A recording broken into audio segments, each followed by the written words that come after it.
Test 1, 2, 3, 4. Test 1, 2, 3, 4. Thank you.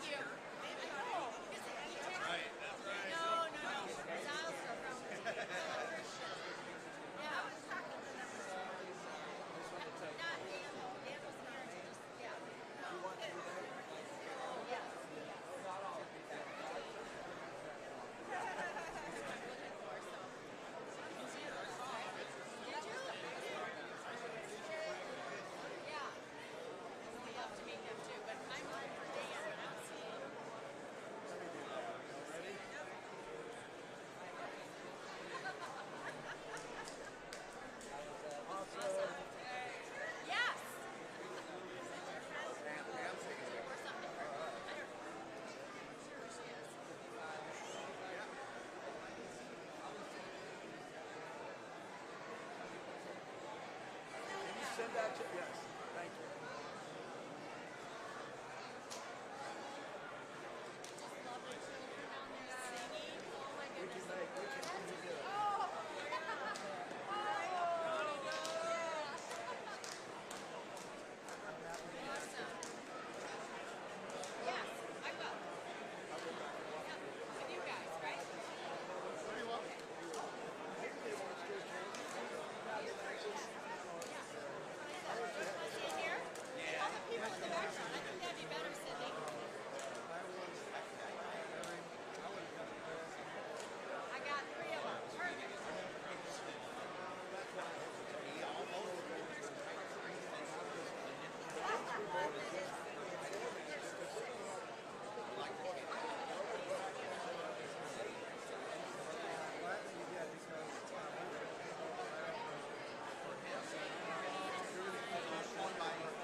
Mic check, 1, 2, 3.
Well, if I wasn't already hopped up on caffeine, I'm telling you what, this kind of energy really does it. Oh, well, first of all, welcome to our beautiful capital, and what an amazing day for our children and parents.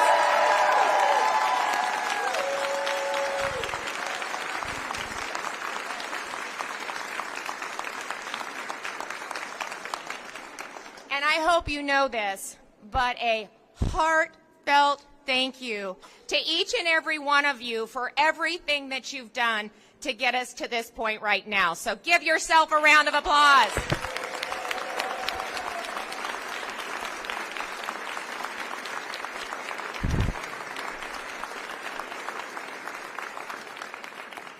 So in my condition of the state address, I urge the General Assembly to think big and to aim high, to ignore the hysteria that always accompanies bold change. In passing the Students First Act, that is exactly what you did. And I cannot think of a more worthy cause to aim high and dream big than for the future of our children.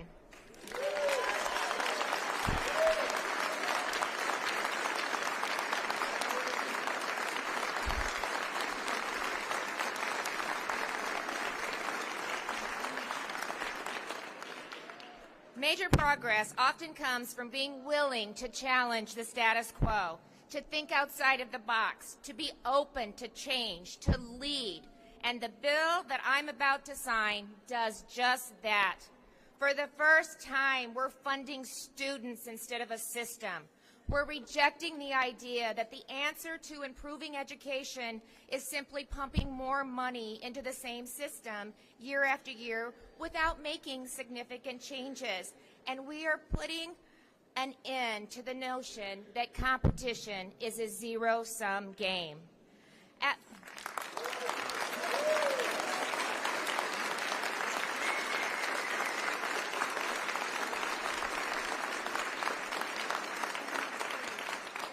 You know, after we expanded open enrollment in 2021, one public school superintendent responded by saying, "I don't agree with this bill, but the bill is law, and I'm going to do everything that I can to make our district the destination of choice." The Students First Act will create that very same culture, that very same expectation to be the destination of choice. Public schools are the foundation of our educational system, and for most families, they'll continue to be the option of choice. But they aren't the only choice, and for some families, a different path may be better for their children. With this bill, every child in Iowa, regardless of zip code or income, will have access to the school best suited to their individual needs.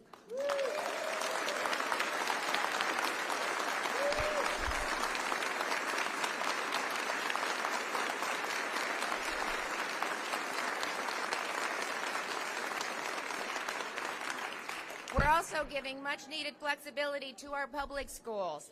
The bill supports our teachers, the individuals who give of their time, energy, and talent every single day to invest in our children. School districts will now have the flexibility to use untapped resources and ongoing funding to underutilized programming to increase teacher salaries. Not only that, but thanks to the bill, public schools districts will now receive additional categorical funding for all students who live in their district but attend private schools. These are new dollars and funding they will continue to receive annually. You know, but ultimately, it isn't about the money. It's not even about public schools versus private schools. It truly is about giving every student the best opportunity to find their place in the world and to build a foundation for a successful future.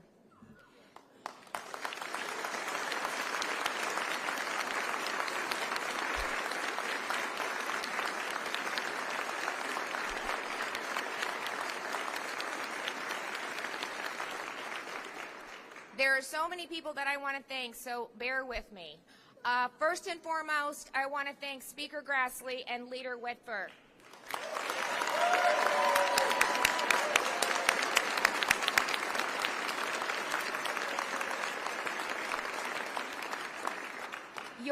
unwavering commitment to ensuring all Iowa students have access to the best education possible is what has made this day possible. And thanks to your caucus for supporting it. We appreciate it. Thanks for your leadership. Thank you.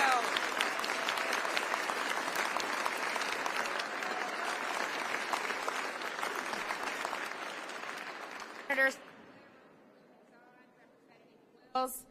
thank you for your outstanding shepherding of this bill through the committee and through the public hearing process.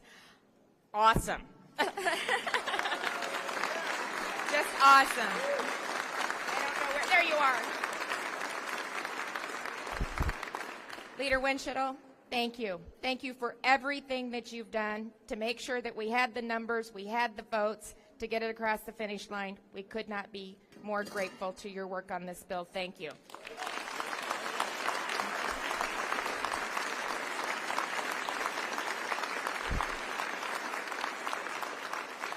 I also want to thank the many advocacy groups who have worked alongside us over the last years.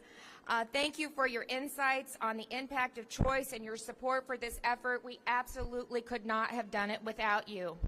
But above all, I want to say thank you to the countless parents, students, administrators, teachers, and community members for sharing your experiences and making your voices heard. We absolutely could not have gotten to this point without you. Thank you.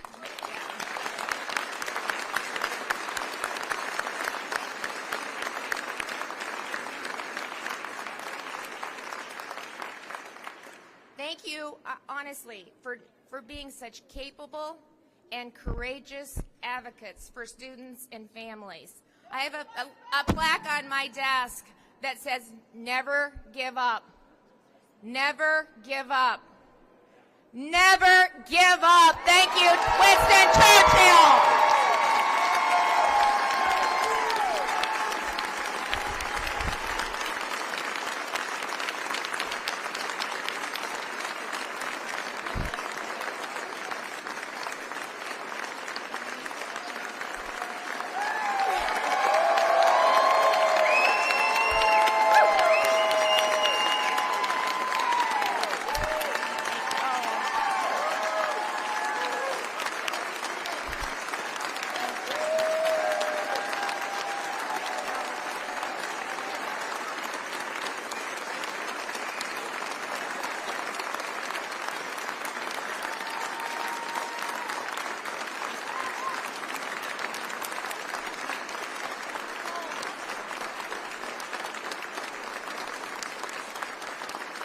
I don't know if you noticed this soldier behind me, but does he go to the floor?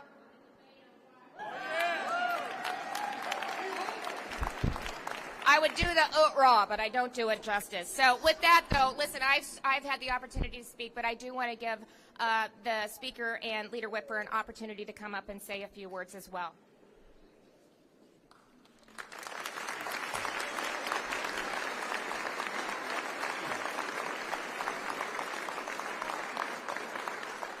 Well, good morning, everyone, and thank you for coming out and everyone who made today possible. But first and foremost, we heard the governor thank all of us. But thank you, Governor Reynolds, for your tireless and fearless advocacy on behalf of our parents and students. This event would not have happened without your leadership.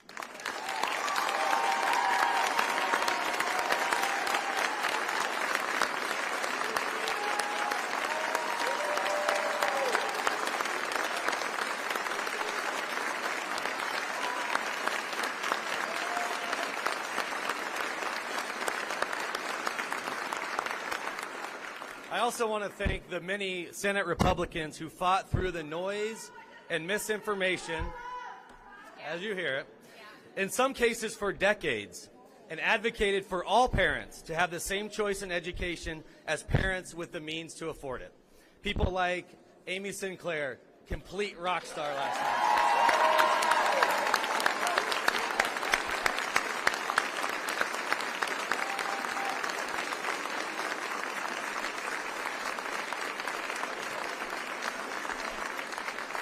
People like Brad Zahn, who fought for 2 decades for this bill.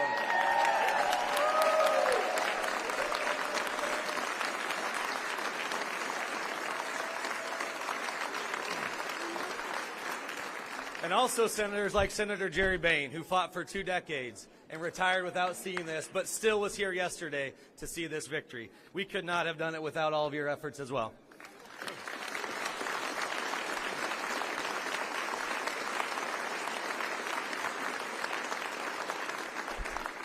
But most importantly, thank you to the parents who stood up, demanded more out of their schools, challenged the status quo, and pushed for all kids to have an opportunity to choose the school that is best for their family.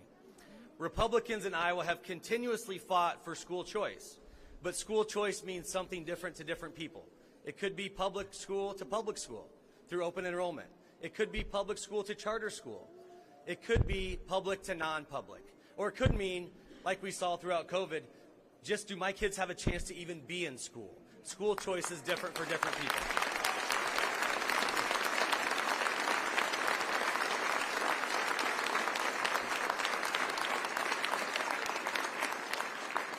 But throughout this entire conversation, we put parents and kids first. With the passage of House File 68 last night, Iowa will now lead the nation in educational opportunities and school choice options for our families. Today is truly a historic day, a day that families have been waiting decades to see. But our work is not done.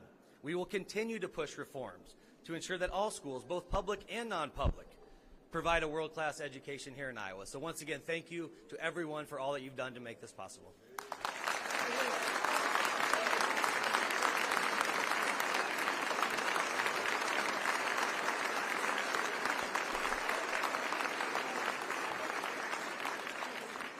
Well, Governor, I don't know if you remember 2 years ago at our pre-session breakfast, I think you were in the front row, and the leaders all speak at that, and we said the Republican Party of Iowa was going to take the lead on education issues in Iowa, and I think this is just one more example of us delivering on that promise.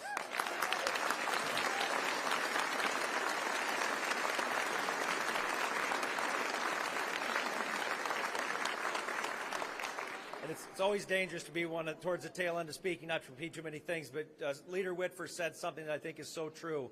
Whether it was getting your kids back in schools, whether it was making sure that they didn't have to wear a mask, those are the types of issues. We didn't do those things because we just came up with them. We came up with those ideas because we heard from Iowans. And hopefully you've seen today, well, last night's debate and then today, is delivering on one more of the commitments that we've campaigned on, and we heard loud and clear from Iowans all across the state that this is about these young people in front of us. It's not about your elected people back here, or the parents, yes, but it's about these kids and other kids all across the state, why we did what we did. So,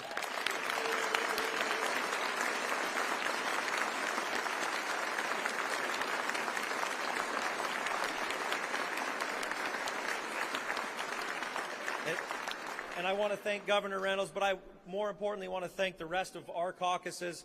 But those of you that either watched or were at the public hearing the other night that we had in the House, a perfect example of everyone having the opportunity to get to weigh in this process. But some of the short stories that were shared prove the point on why we did what we did when it came to House File 68. And the reason is you each had a unique story on why you made the decision that a different choice than maybe public school system was what was best for your student. And that is what this bill is really about, empowering parents, empowering kids, and that's what we're so excited to be able to deliver on that. Yet one more promise that we have made to Iowans and following through with it. And I'd be remiss if I didn't just turn this over for 10 seconds to John Wills, who shepherded this through the House and had to take a lot of heat. But John, here you go.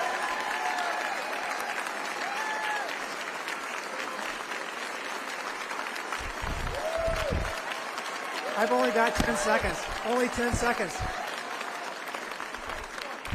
All right, he gave me another 10 seconds so I can. Kids, real quick, I've only got 10 seconds. Look up here real quick. This bill is for you. All these people back in me, all these teammates, this is a team sport. This is teams back here. We did it for you. Parents, you're in charge of your kids' education. I'm going to look right in the TV camera.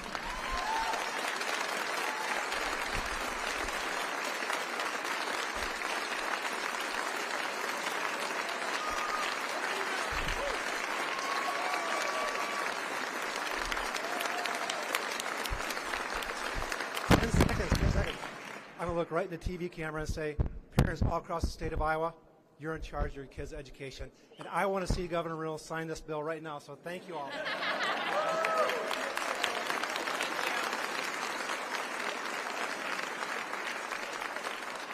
So John talked and the speaker talked about the public hearing and some of the stories that we heard at the public hearing. I want to take just a moment and just hear another one of those stories.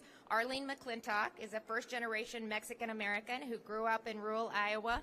When Arlene was young, her mother didn't have the financial means to send her to the school of her choice. Now, as the executive director for Hispanics Aligned for Choice in Education Reform, she spends every day fighting to give other families access to options that she didn't have the opportunity to participate in. So I want to invite Arlene to the podium to share a story, tell her story, and talk about what the bill means to other families like hers.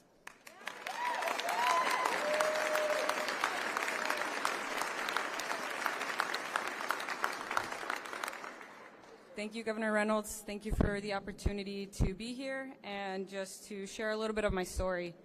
So I am a first-generation American. My mom and my dad are originally from Mexico, and I actually was born in Texas, and my mom moved us to Iowa when I was pretty young.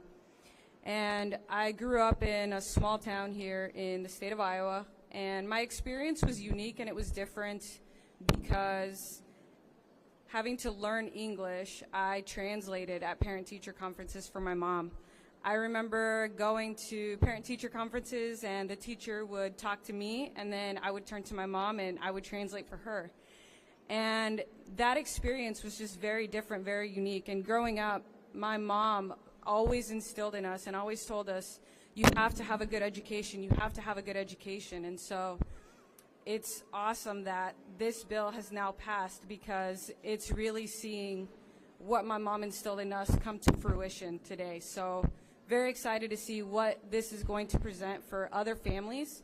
As I've had the opportunity to work with families across the state of Iowa, they have said that they desire to have additional resources, different options that will help their child feel welcomed, different options that will help their child meet different accommodations. And so we're just really excited to continue to work with families and see how this is going to help get kids the best educational option that will meet their needs. Thank you.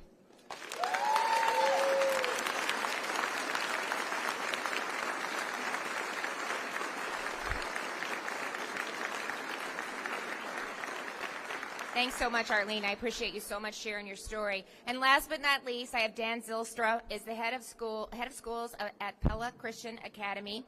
Earlier in his career, he was a principal and a superintendent in rural Indiana until under its system of school choice.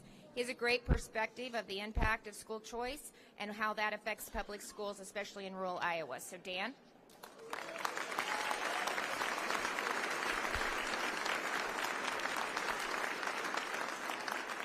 Thank you, Governor Reynolds. It is an honor to speak here today at this great occasion. Again, my name is Dan Zylstra. I'm head of schools at Pella Christian, a non-public accredited school here in Iowa. Before moving here, I was a superintendent in a small rural public school district in northern Indiana. We had 700 kids. We covered 200 square miles of corn and soybeans, so it looked a lot like Iowa. Indiana has had school choice for a decade.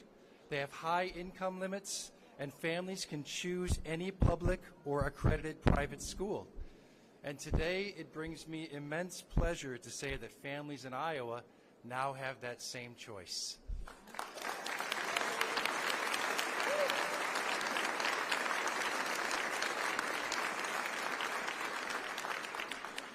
People expressed fears that this bill would hurt rural schools. And I can tell you from my experience in Indiana, school choice did not decimate my rural public school district. A few students drove 30 miles to the closest Christian school. A few open enrolled to other public schools. But the vast majority of students and families loved and stayed in our school district because they loved it. Iowa communities have the same level of love and support for local public schools, especially rural schools. Enrollment declines, they're a result of broader population losses, not education policy. To say school choice will kill rural schools is simply false. Now, what I would have loved to have as a superintendent in a small rural district in Indiana was more flexibility with my funding. Thanks to this legislation, schools in Iowa now have that.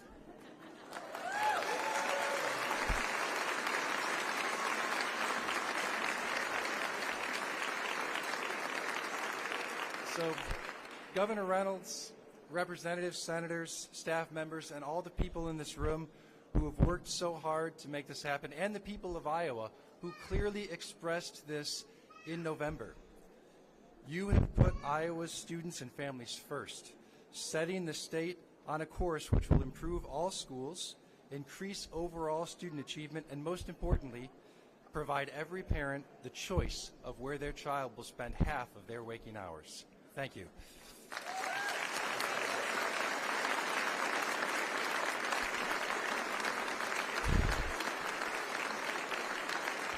Thanks, Dan. I appreciate your comments, appreciate your perspective. So again, I want to just say thanks to everyone. And you know, sometimes you forget sometimes the most obvious, so excuse me, Lieutenant Governor, for not shouting, giving you a shout out earlier. My partner in making all of this happen, so thank you. Not intentional, so sorry. It is an honor and a privilege, and I could not be more excited to sign this bill into law.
important. You need to have one for this one. Absolutely no question.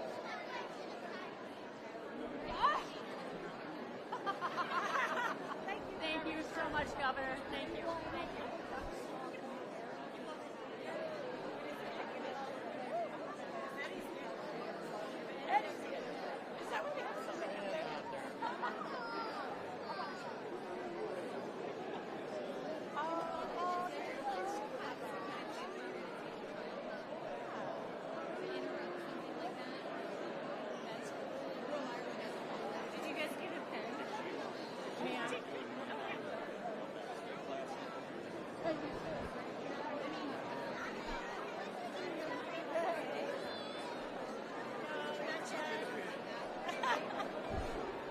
you, Governor.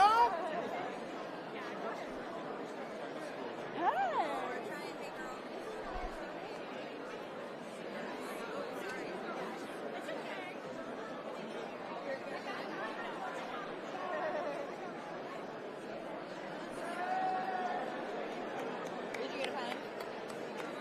Is there, oh, there's none left. She said they have more. What? She said she has more. Gotcha.